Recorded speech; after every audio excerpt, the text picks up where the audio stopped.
Hey everybody, what's happening? Hope you guys are doing good. What's up, Tina? Hope all's going good. Patty, hope you get in here too. We're going to be in Ezekiel 35 today. It's a really short passage.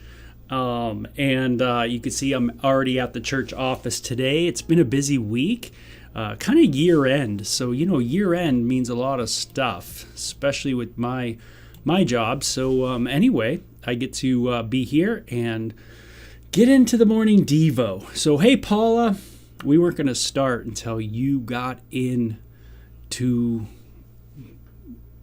the place. So we're glad you're here with us. Anyway, let's get into it. Ezekiel 35, super quick. It's not a big one. 34 was big. And then yesterday I was gone, so here we go. So this says, again, a message came to me from the Lord. And it says, Son of man, turn and face Mount Seir and prophesy against the people. Give them this message from the sovereign Lord. Now, just so you remember, Ezekiel is in Babylon. He's sharing with the Jewish people there. And now there seems to be all these kind of words from God, from Yahweh, about the other nations. The concern is, of course, we all have concerns about, hey, what is going to happen to this nation? Or what about them? Or, is God going to judge them? And, a lot of us have those ideas and of course, those thoughts that run through our mind. And these sections of the Bible certainly give us a very affirmative yes, meaning it seems that the God of the Bible knows what's going on in all the other countries and will judge them.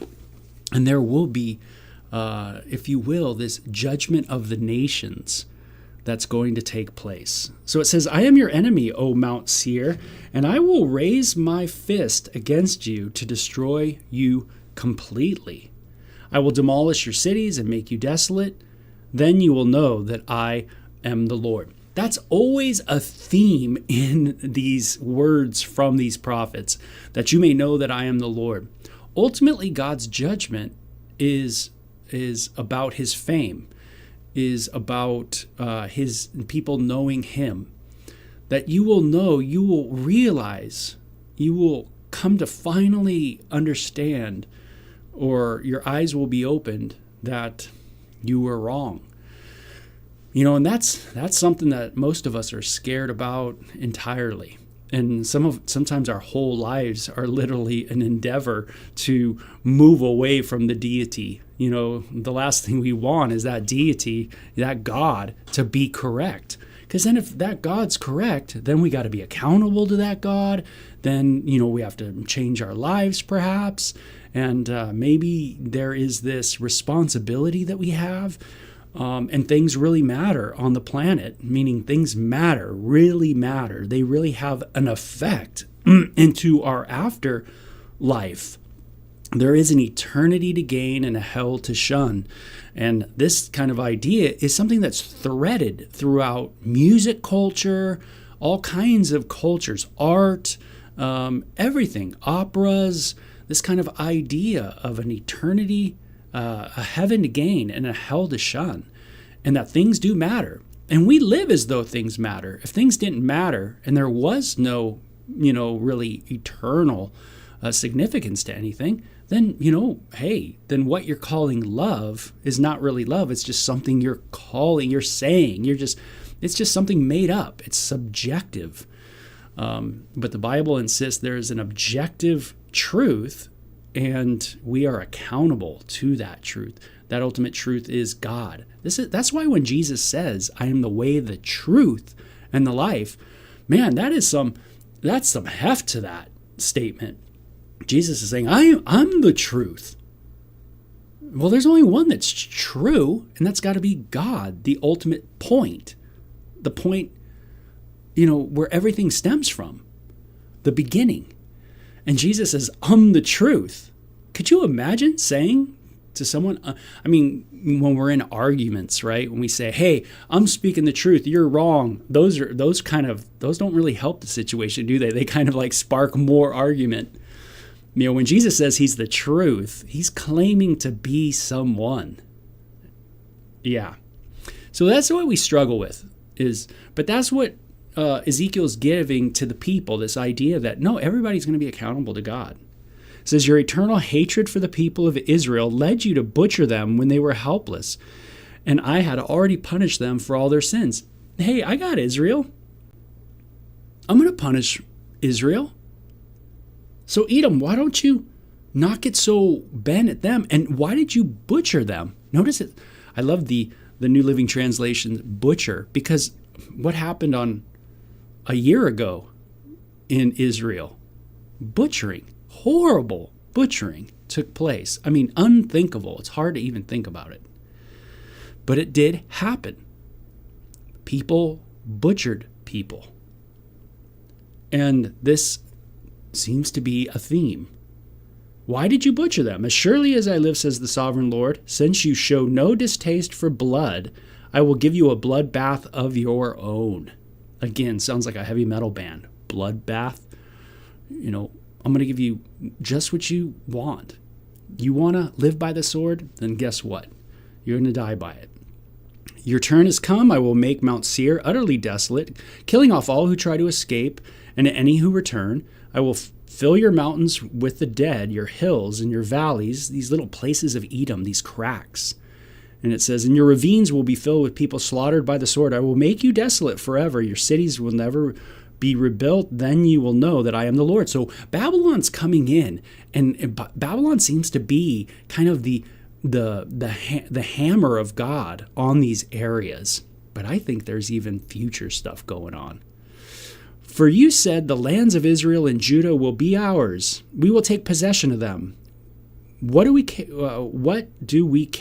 that the Lord is there? Therefore, as surely as I live, says the sovereign Lord, I will pay back your angry deeds. With my own, I will punish you for all your acts of anger, envy, hatred. And I will make myself known to Israel. But what I do to you, you will make Israel will kind of learn that God is even over Edom by what God's going to do to them. But notice specifically how creepy present day this sounds, doesn't it? I will pay you back for your deeds. You said I will take possession in verse 10, right? I will take possession of the land, right? What do we care that the Lord's there? The lands of Judah, Israel is ours. That's our land. We're going to take back our land. We're going in there and we're going to butcher.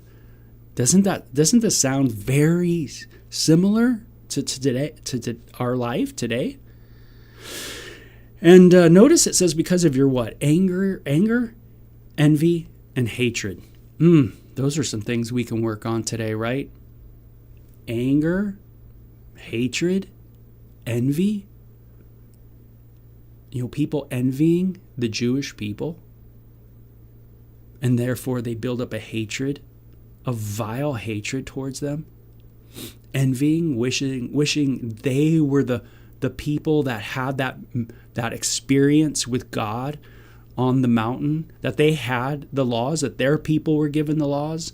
A jealousy and envy that mounts up in us and makes us look at other people and what they have and says, hey, we don't just want what they have, but we want them to be destroyed when we get it. That kind of idea. Envy carries with it an incredible hatred, a jealousy that's so violently on fire that it doesn't care about the person. It wants to take what is theirs. And it says, verse 14, this is what the sovereign Lord says, the whole world will rejoice when I make you desolate. You rejoiced at the desolation of Israel's territory. Now I will rejoice at yours. You will be wiped out, and your people on Mount Seir, and all who live in Edom. Then you will know that I am the Lord. Now, I don't know of any Edomites today, per se. But it sounds like this really was something that did happen in the past. I would imagine, what I mean by futures, I imagine in the future, maybe even our day, this also is the way Yahweh thinks. And that you want to come butcher Israel, then you know what? You and your people will be butchered. And you want to be jealous, you want the land, you want this, you want that. Do you see the idea that God says, you know what? I'm going to punish my people. You're not to punish them. I'm going to do it. I'll take care of it. Trust me to do that. But instead, you took things into your own hands. Now, doesn't this sound like us?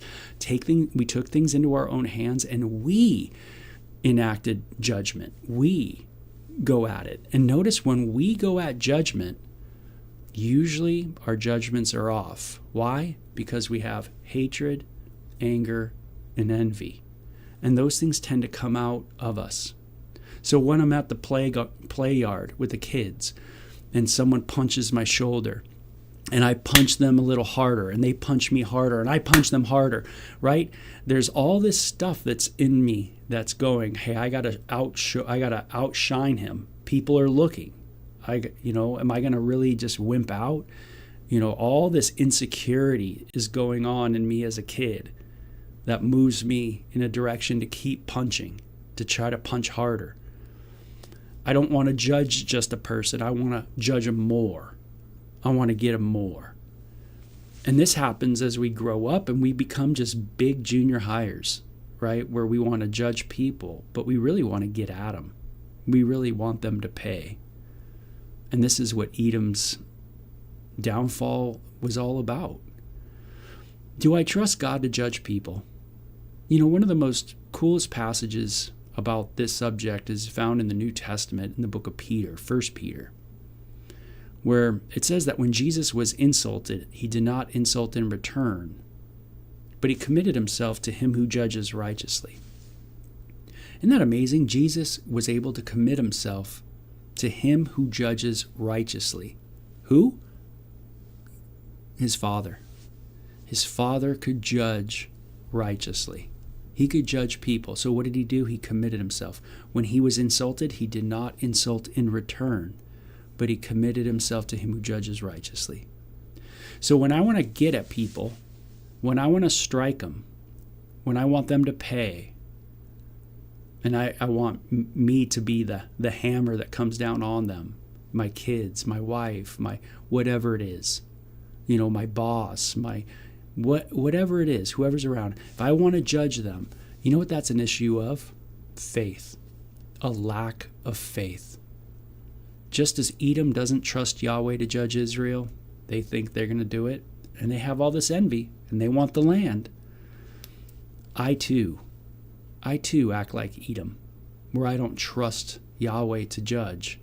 Instead, I feel like I have to insult. I have to revile.